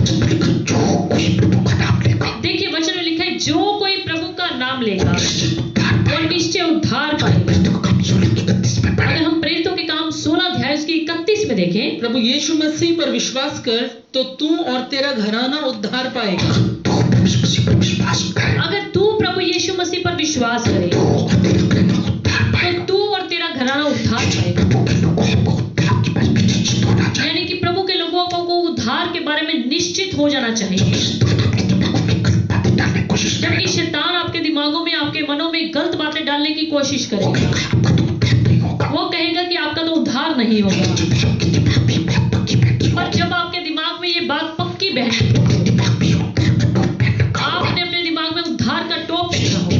को आपके केवल प्रभु के टोप पे छुपा रखा होगा। यानी कि दिमाग को सिर्फ आपने प्रभु यीशु के लहू में छुपा रखा होगा। आपको शैतान आपके दिमाग को बहकाने की कोशिश नहीं करेगा। शैतान आपके दिमाग को बहकाने की कोशिश नहीं करेगा। कलीसियों में कितने अच्छे विश्वासी भी होते हैं, आज कलीसियाओं में कितने अच्छे अच्छे विश्वासी होते हैं। कुछ भी बहकाए तो अपने दूर की बातें सुनते हैं। उनको कोई कुछ भी आके बहकाए, नंबर 1 तो किसी की बातों को सुनते ही नहीं। लोग सुनते को मिलता है, बस प्यासी बकाया था, फिर व्यक्ति बेकार आता है, हमें उसकी बातों में कितने लोगों के पास ऐसे सूचना मिलती है कि हमारे पास फलाना व्यक्ति आया था, फलाना प्रभु का बंदा आया था, फलानी ऐसी बातें कर रहा था, उसकी बात सुनते पर हैं, हमने उसकी बातों को सुना, उसके पास बैठे ना, हम तो उसके पास बैठे थे। विश्वासी भी कलीसियों में पाए जाते हैं, कभी शैतान की बातों में आते हैं। कितने अच्छे अच्छे विश्वासी भी जो हैं कलीसियाओं में पाए जाते हैं, जो शैतान की बातों में नहीं आते। ये हो गया 5वां हथियार, उद्धार का टोप पहन। यानी कि उद्धार की बात को अपने दिमाग में, मन में बिठा दो। कभी भी शैतान की बातों में मत आओ। शैतान की चालाकियां कभी आपके ऊपर चलेंगी। शैतान तभी आपके ऊपर हमला करेगा जब उसको पता होगा ये मेरी बातों को सुनेगा। शैतान आपके दिमाग को पहले ही परख लेता है कि ये मेरी बातों में आ सकता है या नहीं आएगा। अभी 6ठा हथियार, आत्मा की तलवार जो परमेश्वर का वचन है ले लो। आत्मा की तलवार को। उस समय संत पौलुस उस सैनिक के हाथ में तलवार को देखता था जो उसकी छोटी मोटी लड़ाइयों में लड़ने में सहायता मदद करती थी। अब जो उस तलवार थी वो उसके हाथों में हमेशा रहा करती थी। अब उस तलवार के बिना उसके पहने की वर्दी, उसकी ढाल, उसके तोप, जो सब कुछ था, बनने जो थे कुछ बेकार था। मान लीजिए उस सैनिक के सामने कोई उग्रवादी आ जाए, कोई गुंडा आ जाए और उसके पास तलवार तो है, क्या उसका टॉप उसको बचा सकता है? क्या उसके जूते, उसकी वर्दी उसको बचा सकते हैं? क्या उसकी झिलम उसको बचा सकती है? क्या उसकी बेल्ट उसको बचा सकती है? बिल्कुल नहीं बचा सकती। तो ये आत्मा की तलवार के बारे में संत पौलुस ने बोला। वो सैनिक जो तलवार रखता था, वो जरा कि बहुत ही उसका एक अच्छा हथियार होता था, आक्रामक हथियार जो उसके पास होता था। जो पहले 5 हथियारों को वो आपकी रक्षा के लिए, वो 6ठा हथियार ये हमला करने के। तो संत पौलुस ने इसने बोला कि आप अपने हाथों में आत्मा की तलवार रखें। आत्मा की तलवार का मतलब परमेश्वर का वचन। एक मसीह के पास आत्मा की तलवार यानी कि परमेश्वर का वचन हर समय होना चाहिए। मान लीजिए एक विश्वासी के पास परमेश्वर का वचन है नहीं, समझ लीजिए आप जितना मर्जी चर्च आते रहे, प्रार्थना करते रहे, रोजे रखते रहे, आपको कुछ नहीं मिलने वाला। सिर्फ आत्मा की तलवार परमेश्वर का वचन ही आपको शैतान के तीरों से बचाएगा। परमेश्वर ने आपको आत्मा की तलवार दी, हमको बाइबल दी। बाइबल को हर रोज पढ़ा करें, हर रोज ज्यादा से ज्यादा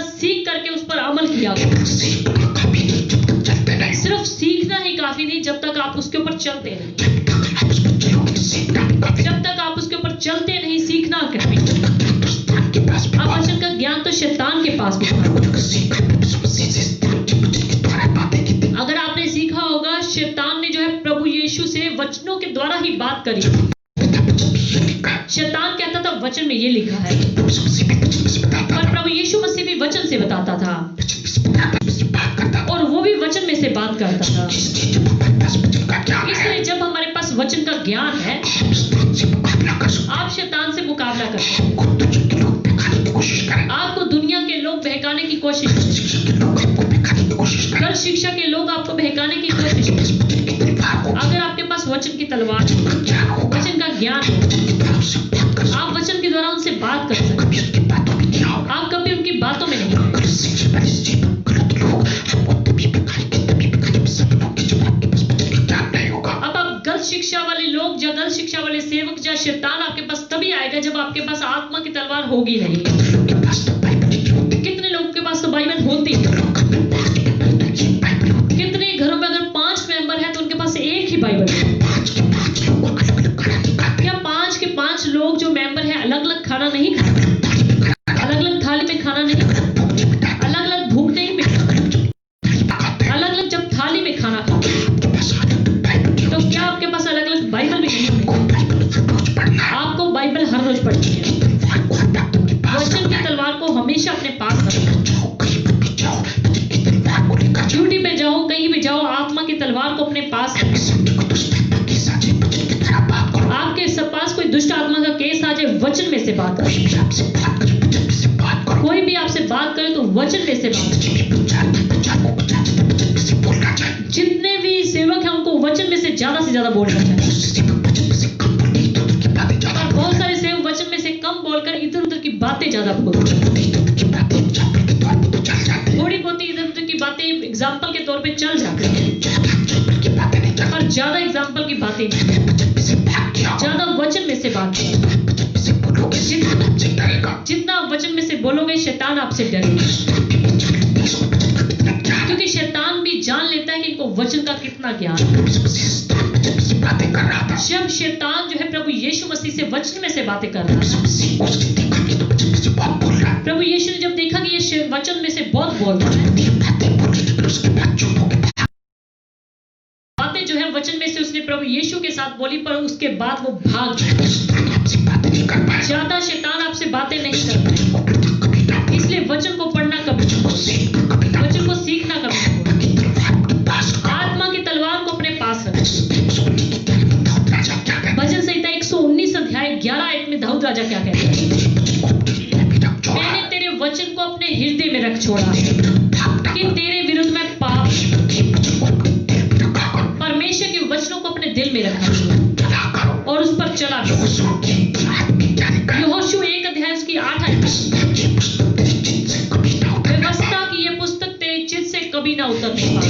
वचन की पुस्तक तेरे काम आएगी, तुझको प्रभावशाली ये बनाएगी। वचन की पुस्तक तेरे को प्रभावशाली बनाएगी, तेरे काम आएगा। उस मसीह बंदे का कोई बेहतर तुझको शैतान जकड़ेगा, जिसके पास प्रभु का वचन ना है। उस मसीह बंदे को ही शैतान आके जकड़ेगा जिसके पास प्रभु का वचन ही है। को वचन को सुनने वाले उस वचन के बारे तो में वचन को हमें सुनने वाले नहीं बल्कि उस पर अमल करने वाले, चलने वाले बने। वचन को सुबह शाम कम से कम 2 बार तो पढ़ना ही पढ़ना तो चाहिए। वचन को कम से कम सुबह शाम 2 बार तो पढ़ना ही पड़ता। जितना वचन पढ़ लेते हो, उस पर अमल करो। और जितना वचन पढ़ लेते हैं उस पर अमल करो। अगर वचन में अमल नहीं करते, वचन का ज्ञान रखते, तो भी शैतान आपसे डरेगा ना। अगर आप वचन पर अमल नहीं करते, सिर्फ वचन का ज्ञान रखते हो, तो भी शैतान आपके ऊपर हमला करेगा। मसीह लोग को ज्यादा वचन पढ़ना चाहिए, उसको सीखना तो चाहिए, मसीह लोगों को ज्यादा से ज्यादा वचन पढ़ना चाहिए, ज्यादा से ज्यादा सीखना चाहिए, उस पर फॉलो करना ज्यादा चाहिए। से ज्यादा उसके ऊपर फॉलो करना चाहिए। शैतान आपके जीवन में वचन पर चलते हुए देखकर आपसे कैसे दूर भागेगा। शैतान देखिए आपके जीवन में जब आपको वचन पे चलता हुआ देखेगा तो कितना आपसे डरेगा।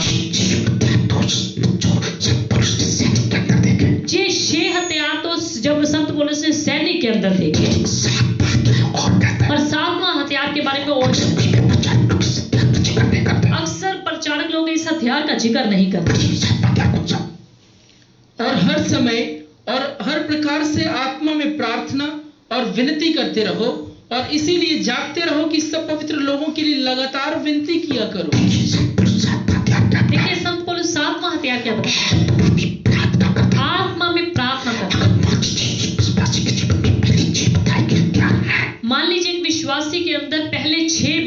हथियार है, पर सातवां हथियार प्रार्थना का हथियार है। वो प्रार्थना में समय नहीं, स्तुति आराधना नहीं करती, उसके जीवन में प्रार्थना बिल्कुल। समझ लो वो 6 के 6 हथियारों में व्यस्त है। कितने मसीह लोगों के ऊपर शैतान हमला क्यों कर रहा है? क्योंकि उनके जीवन में प्रार्थना नहीं होती। कितने घरों में मसीह प्रार्थना जो है बिल्कुल नाम मात्र है। कितने घरों में मसीह घरों में भी प्रार्थना स्तुति आराधना बिल्कुल नाम मात्र है। कितने मसीह विश्वासियों के घरों में, मनुष्यों के घरों में जो है प्रार्थना विनती बिल्कुल खत्म हो गई है। जितने आपके घरों में, आपके जीवनों में प्रार्थना होगी, आप ताकतवर बनेंगे। याद रखिए, जितनी आपके जीवन में प्रार्थना होगी वो पहले 6 हथियारों को जो है ताकतवर बनाएगी, मजबूत बनाएगी।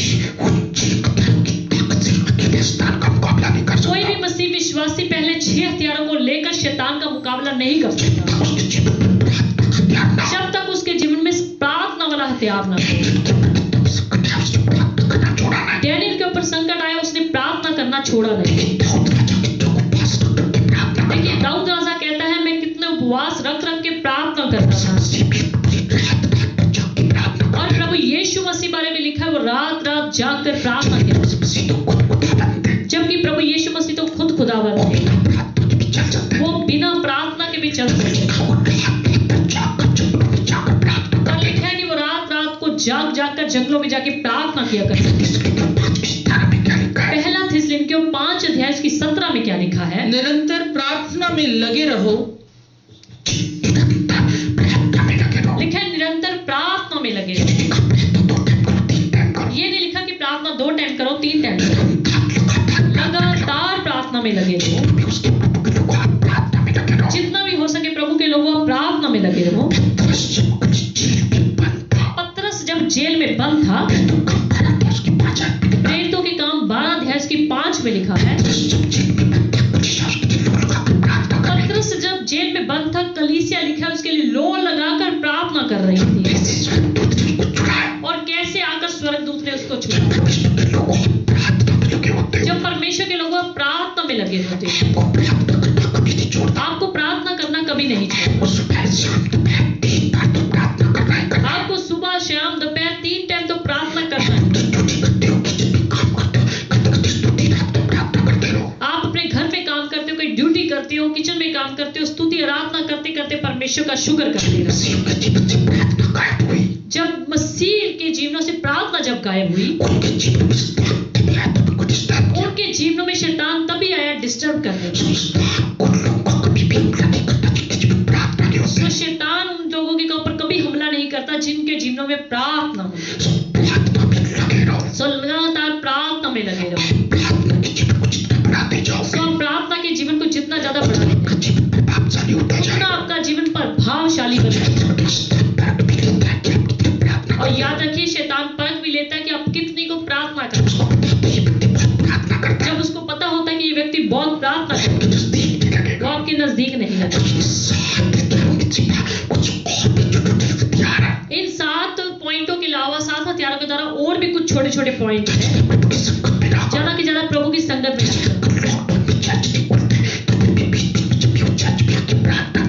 जैसे अभी लॉकडाउन के कारण चर्च नहीं खोले, जब भी समय मिले बीच बीच में आके इस चर्च में आके प्रार्थना किया करो। ऑनलाइन सर्विस होती है, इसको जरूर अटेंड करो। शैतान कोशिश करेगा आपसे ये वर्शिप अटेंड ना करवाई जा सके। जैसे वीरवार को ऑनलाइन सर्विस होती है, उसको कभी भी मिस ना करो। अगर आप मिस करते हो, हमारा कुछ नहीं बिगड़ेगा, पर शैतान आपके ऊपर हमला करेगा। पवित्रताई का जीवन जिया। शैतान जब देख लेता है इस विश्वासी के जीवन में पवित्रताई नहीं, उनके ऊपर हमला बोलता है। यानी कि जब विश्वासियों के अंदर पाप आता है तो उनके ऊपर शैतान हमला करता है। पर जितने पवित्र लोग होते हैं, पवित्रताई का जीवन जीते हैं, उनसे शैतान डरता है। शैतान उनके नजदीक नहीं बढ़ता। सेवकों की आज्ञा में रहा करो। अपने सेवकों की आज्ञा में रहा करो, जो वो सिखा समझाते हैं, जो आप पर चलना सिखाते हैं, आपको उस पर चला करें। शैतान आपके ऊपर हमला करने से पहले ये भी देख लेता है कि आप सेवकों की आज्ञा में रहते हो या नहीं। छुटके बेटे के ऊपर हमला करने से पहले उसके पिता से उसको पहले अलग किया, नाश बाद में किया, पहले उसको उसके पिता से अलग किया। सो खुदावंद के सेवकों से कभी अलग ना होना, अलग होने की कोशिश करें।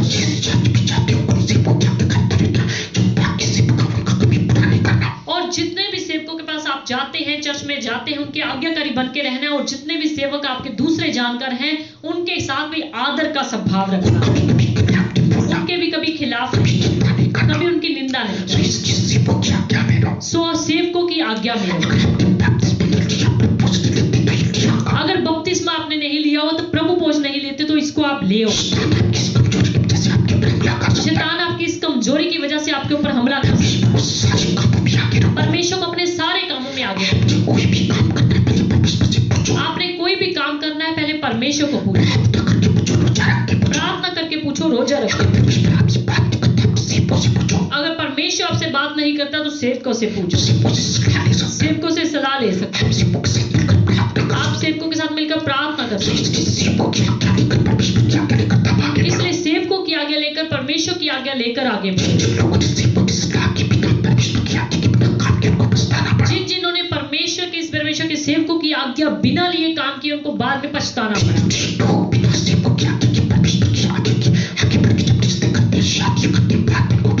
कितने लोग जब खुदावंद को पीछे रखकर, खुदावंद के सेवकों को पीछे रखकर, उनकी बातों को ना मानकर, उनकी सलाहों को ना मानकर रिश्ते करते, शादियां करते, बाद में उनको पछताना पड़ता है। कितने लोग जब ऐसे करते, शैतान उनके जीवनों में जल्दी हमले करता है। इसलिए इफिसियों 4:27 में लिखा है, शैतान को मौका ना दो। जब शैतान को आप मौका दोगे, तभी आपके ऊपर हमला करेगा। याकूब 4:7 में परमेश्वर के अधीन हो जाओ, तो शैतान आपका कुछ नहीं बिगाड़ सकता। इसलिए परमेश्वर के लोगों, अपने घर में दुनियावी हथियार बनाने की बजाय आत्मिक हथियारों को बढ़ाओ। आपका दुनियावी समस्या का हल दुनियावी ताकत से तो हो सकता है, पर जब समस्या शैतान की तरफ से हो, तो उसका हल तो आत्मिक हथियारों से ही निकलेगा। शैतान आपके जीवन के दुनियावी हथियारों से नहीं डरता, आपके हिष्ट पुष्ट शरीर से वो नहीं डरता, पर जब आपके पास आत्मिक हथियार होंगे, शैतान उससे डरता है। आज कितने लोग अपने घरों की सुरक्षा के लिए बड़े बड़े डॉग्स अपने घर में रखते हैं। याद रखिए, आप उन कुत्तों के द्वारा, डॉग्स के द्वारा दूसरे लोगों को भगा सकते हैं, उनको डरा तो सकते, पर शैतान को नहीं भगा सकते। कुत्ते भी याद रखिए दुनियावी हथियारों में गिने जाते हैं। अच्छी बात है, अपने घरों की सुरक्षा के लिए जिम्मा जो है स्वर्गदूतों को देकर,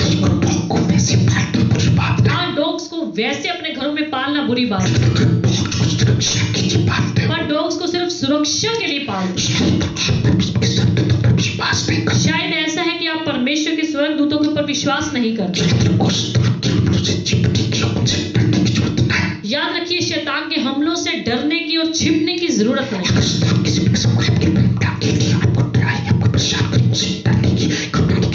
अगर शैतान किसी भी तरीके का हमला खेलने के बाद आपको डराए, आपको धमकाए, परेशान करे, उससे डरने की जरूरत नहीं। आपको उसका मुकाबला आत्मिक हथियारों से करने की जरूरत है। दाऊद के पास अगर आत्मिक पावर ना हो, उसका गोफन भी किसी काम का ना था, जो पलिश्ती को मार करके, पलिश्ती ने जब उसको देखा तो क्या बोला, क्या तो मुझे कुत्ता समझता है, तेरे पास कोई वर्दी नहीं, तेरे पास कोई हथियार, तेरे पास कोई ट्रेनिंग नहीं। पर दाऊद ने कहा, बेशक मेरे पास ये चीजें, पर मैं सेनाओं के यहोवा के नाम से तेरे पास।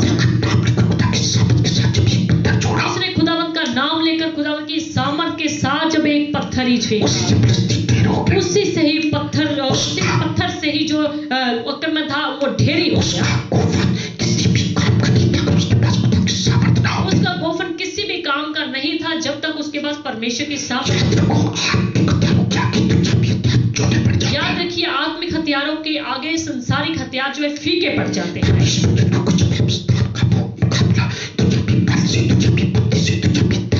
परमेश्वर के लोगों, जब आप शैतान का मुकाबला दुनियावी हथियारों से, दुनियावी बुद्धि से, दुनियावी ज्ञान से करते हो, दुनियावी धन से, दुनियावी शक्ति से, दुनियावी पावर से करते हो, आप हार सकते हो। और जब आप शैतान का मुकाबला आत्मिक हथियारों से करते हो, आप कभी भी हार नहीं पाओगे। जकरिया 4:6 में लिखा, ना तो बल से और ना शक्ति से, पर परमेश्वर की आत्मा के द्वारा सब कुछ संभव होता है। इसलिए अपनी अक्ल बुद्धि से शैतान का कभी भी मुकाबला ना करिए, बस परमेश्वर के आत्मिक हथियारों से उसका मुकाबला करिए। आज के समय में मसीह परिवारों में, मसीह कलीसियाओं में जो है स्तुति आराधना सिर्फ नाम मात्र की रह गई है। यही वजह है शैतान मसीह लोगों में जल्दी हमले करता है। इसलिए यही वजह है कि शैतान जो हमले करता है, इसलिए घरों में शांति की कमी है, मसीह लोगों के घरों में बरकत की कमी। कितने मसीह घरों के बच्चे आत्मिक बच्चे हैं, इसलिए शैतान उनको जल्दी झकड़ देता है। अगर मसीह घरों में आत्मिक माहौल बना रहे, परमेश्वर शैतान को कभी इजाजत नहीं देगा कि वो आपको छुए, कि उसके लोगों की तरफ गंदी नजर डाले। याद रखिए, हम प्रभु के लोग, प्रभु की आत्मिक सेनाएं, और आत्मिक सिपाहियों के पास आत्मिक हथियार ही होने चाहिए। अगर हम शैतान का मुकाबला करने जाते हैं, हमारे पास आत्मिक हथियार है, तो शैतान हमें देखकर डरेगा। इसलिए वचन आज आपने सुन लिया, हथियारों के बारे में जान लिया, फैसला आपके हाथ में। आप अपने घरों को आत्मिक हथियारों से भरोगे या संसारिक हथियारों से भरोगे, पर याद रखिए शैतान एक उसका मुकाबला आत्मिक हथियारों से ही किया जा सकता है। और परमेश्वर ने हमें आत्मिक हथियार, उन आत्मिक हथियारों पर, उनको सीखो, उन पर चलो, उन पर अमल करो, और शैतान आपके पास नहीं बढ़ेगा। देखिए आज कितनी सरकारों के पास दुनियावी हथियार बढ़ाते जा रहे हैं। मेरे कहने का मतलब नहीं, ये गलत है, पर मेरे कहने का मतलब उससे भी ज्यादा हमारी सरकार के पास आत्मिक हथियार होने चाहिए। जिन सरकार के पास आत्मिक हथियार भी होते हैं, दुष्ट की शक्ति उसको कभी छूने नहीं। तो खुदावंत के लोगों, खुदावंत के सारे आत्मिक हथियारों को बांध लो, ताकि शैतान आपको कभी हरा ना पाए, ताकि आप बुरे दिनों में उनका सामना कर सकें। शैतान तो फाड़ने वाले सी की नाई घूम रहा है कि कब किसको फाड़ खाए, कब किसका नाश करना, कब किसको परमेश्वर से दूर करना, कब किसके जीवन को बेकार करना। सो शैतान तो गली गली, मोहल्ले मोहल्ले में घूम रहा है। वो तो सभी के पास जो है अपनी जो है लड्डू को फेंक देता है, ताकि कोई ना कोई इस लड्डू को खाकर फंस जाए। जितने लोगों के पास आत्मिक हथियार होते हैं, उसकी चालाकियों में फंस जाए और वो कभी निकल नहीं पाते। पर जिनके पास आत्मिक हथियार उसकी चालाकी में कभी नहीं। तो आइए हम सब अपनी आंखों को बंद करें और जीवित परमेश्वर से आत्मिक हथियार को और अच्छे ढंग से सीखें। इसी समय परमेश्वर से कहें, परमेश्वर मुझे आत्मिक हथियारों से भर दे। प्यारे प्रभु जी, मेरे पास सत्य के हथियार की कमी थी, मैं सत्य की गवाही गवाही बहुत कम दे पाता, बहुत कम चला करता मैं सत्य पर बहुत कम चला करता। सत्य से अपनी कमर को कस कर रखूं। तो आप जानते हैं कि मैं सत्य से अपनी कमर को कस कर रखूं। सत्य से अपनी कमर को कस के प्रभु जी रखूं। मुझे ताकत बख्श दे ताकि मैं सत्य से अपनी कमर को कस पाऊं। प्रभु जी मुझे ताकत बख्श दे ताकि मैं धार्मिकता के झिलम को पहन करके रखूं। मेरे अंदर कभी कभी शक होता था, प्रभु जी शक मैं ना करने पाऊं। मुझे पक्का विश्वास है कि आपने मुझे धर्मी घोषित कर दिया। अब मैं इस धार्मिकता की झिलम को पहन करके रखूंगा। प्रभु को कह दो कि प्रभु जी मैं अपने पैरों में मेल के सुसमाचार की तैयारी के जूतों को पहन करके रखूंगा। जहां जहां प्रभु जी मुझे मौका मिलेगा मैं तेरे वचनों को सुनाऊंगा। जहां जहां मुझे मौका मिलेगा, अवसर मिलेगा, मैं शब्द के सुसमाचार का वचन सुनाऊंगा। जहां जहां मुझे मौका मिलेगा मैं तेरी गवाही बताऊंगा। मैं कभी भी तेरे सुसमाचार को सुनाने के लिए सुस्ती नहीं बरतूंगा। प्रभु जी मुझे फजल बख्श दे ताकि विश्वास में ज्यादा मजबूत होता है। कभी कभी मेरे विश्वास में घटी होती थी। प्रभु जी मैं वायदा करता हूं मेरा विश्वास जो है मजबूत बना रहेगा। दुनिया की कोई भी ताकत मेरे विश्वास को गिरा नहीं सकती। मैं विश्वास की ढाल लेकर आगे बढ़ूंगा। मैं शद्रक मेशक अबेदnego की तरह अपने विश्वास को मजबूत रखूंगा। मुझे फजल दे परमेश्वर में उद्धार का टोप पहने रखूं। मुझे यकीन है कि आपने मेरा उद्धार कर दिया। मुझे विश्वास है कि आपने मुझे अनंत जीवन का अधिकारी बना दिया है। मुझे ऐसा फजल बख्श देना कि मैं उद्धार के टॉप को पहन के रखूं। मुझे फजल बख्श दे ताकि मैं आत्मा की तलवार आपके वचन को हमेशा अपने पास रखूं। मैं कभी भी तेरे वचन को पढ़े बिना कभी सोया ना करूं। सुबह उठकर हमेशा पहले तेरे वचन को पढ़ा करूं। मैं ड्यूटी में जाऊं, कहीं भी काम में जाऊं, तेरे आत्मा की तलवार को वचन को अपने साथ में लेकर जाऊं। मुझे पता है परमेश्वर आपका वचन मेरी आत्मा की तलवार है। शैतान का मुकाबला कर सकता है और शैतान इसी तलवार को देख करके डरता है। 7वां हथियार जो मैंने प्रभु जी सीखा है, प्रार्थना में मैं कभी कमजोर ना पड़ने पाऊं। मुझे प्रार्थना करने की ताकत में ज्यादा से ज्यादा प्रार्थना में समय बिताना पड़ता है, क्योंकि प्रार्थना के बिना मेरे बाकी सारे हथियार बेकार हैं। मेरे जीवन को लोग प्रार्थना वाला जीवन बना देते हैं। मुझे फजल बख्श में कभी संगति मिस ना करूं। मुझे फजल बख्श मैं पवित्रताई का जीवन जिया। मुझे फजल बख्श में हमेशा तेरे सेवकों की आज्ञा में था। तेरे सेवकों को कभी दुखी ना किया करो। मुझे फजल बख्शो में सारे कामों में तुझे आगे रखा करो।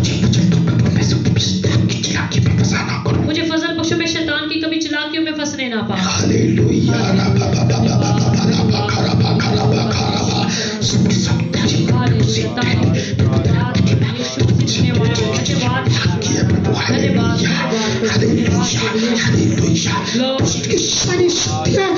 परेशान करती यीशु के नाम में दूर हो जाए। शांति सारे बंधन यीशु के नाम में टूटे।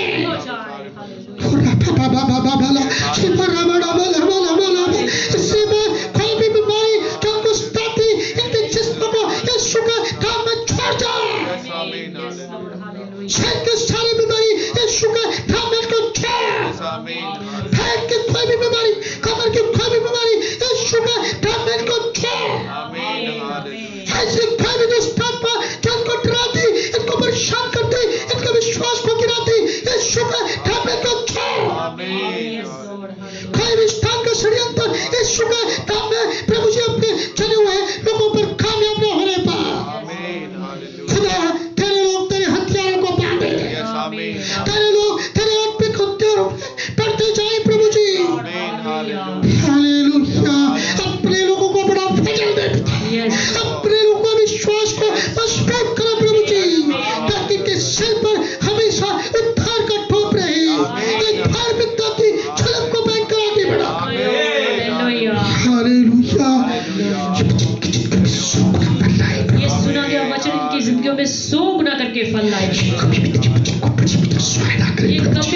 वचन को पढ़े बिना सोया न करे। बच्चों से क्या करे? शैतान का मुकाबला हमेशा तेरे वचनों से किया। आशीष दे सारे तेरे सुनने वाले लोगों को बहुत बहुत बरकत दे।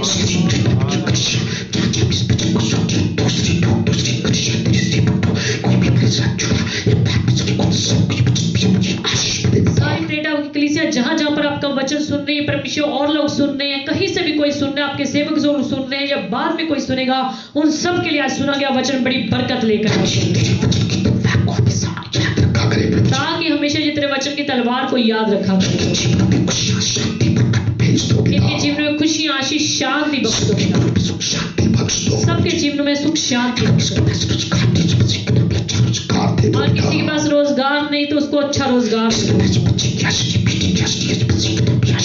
के पास बच्चे की, बेटे की आशीष नहीं तो खुदा यीशु के नाम में आशीष मिल जाए।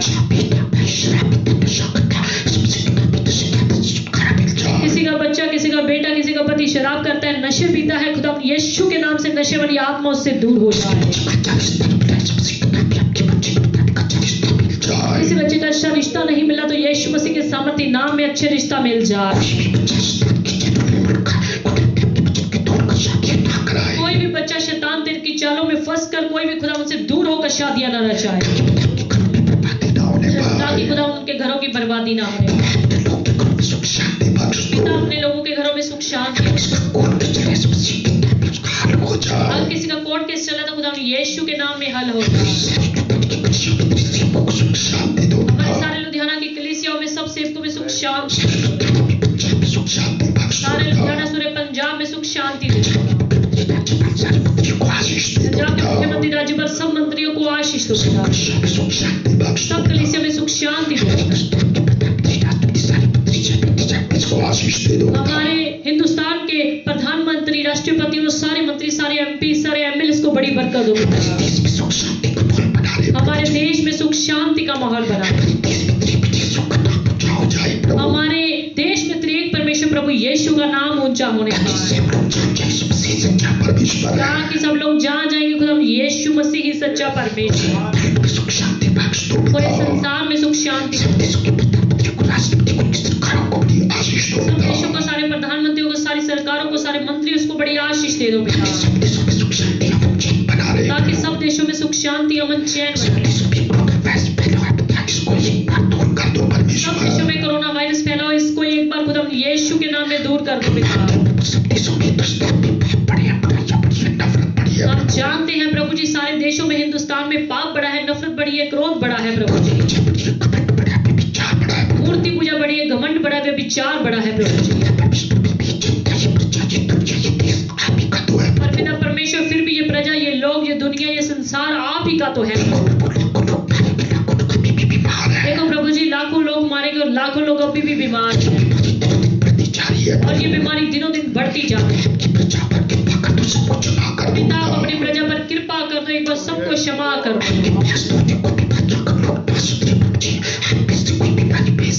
आपके पास तो अनेकों बीमारियां हैं प्रभु जी, अगर लोग फिर ना सुधरे फिर से आप कोई बिना बीमारी भेज सकते हैं, और फिर से अपनी प्रजा पर कृपा कर दो। एक बार हमारे सारे देश में सुख शांति। कोई भी किसी भी धर्म जाति के लोग हैं, उनके घर में, सबके घरों में सुख शांति दे। लोगों को प्रभु जी चंगाई बख्शो, सुख शांति दो, तरक्की दो पिता, ताकि सारे समाज से पाप दूर हो जाए और लोग आशीष वाला जीवन जीने पाए, और आपकी बरकतें हमारे देश में, सारे देशों में भर भर कर उतरने पाए। खुदावंद हमारे देश की खेती बाड़ी फूले फले प्रभु जी, और खुदावंद कारोबार प्रभु जी बढ़ता जाए। सब जगह पर आपके बेटे यीशु की आशीष, सब कलीसियाओं में आपके बेटे यीशु की बरकत। सारे तेरे देश दासियां जहां भी सेवा करते हैं उन सबको आशीष देना। सारे मेडिकल स्टाफ, सारे मीडिया कर्मी स्टाफ, और खुदावंद सारे मेडिकल स्टाफ को बड़ी बरकत आशीष। सारे पुलिस कर्मियों को, सारे सफाई कर्मचारियों को बड़ी आशीष। हमारी एसपीटी की सारी ब्रॉडकास्टिंग टीम को बड़ी बरकत, जो हर संडे को, वीरवार को ऑनलाइन ऑनलाइन सर्विस करने में हमारी मदद करती है पिता। आपकी मर्जी हो प्रभु जी, वीरवार को फिर ऑनलाइन वर्शिप होने में हमारी मदद करती है। हम विश्वास करते हैं अपने सारी दुआओं को बड़े सुन लिया और बड़े विश्वास के साथ हमने इन सारी दुआओं को आपके प्रिय पुत्र हमारे मुक्तिदाता खुदा हमने यीशु नासरी के नाम से मांगा है। आमीन।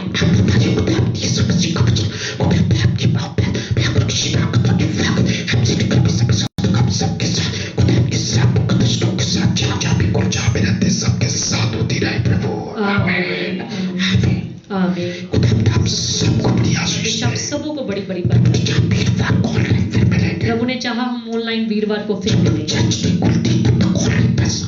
जब तक चर्च नहीं खुलते आप ऑनलाइन मीटिंग अटेंड करना मत भूलिए और वीडियो को शेयर करना मत भूलिए और हमारे यूट्यूब में सियोन टीवी के नाम से जो चैनल है उसको सब्सक्राइब करना ना भूलिए और हमारा सियोन प्रे टावर का पेज भी है फेसबुक पे, आप उसको भी फॉलो जरूर करें ताकि बहुत सारे लोग बरकत पाएं। खुदा आप सबों को बड़ी आशीष पड़ी। जय मसीह।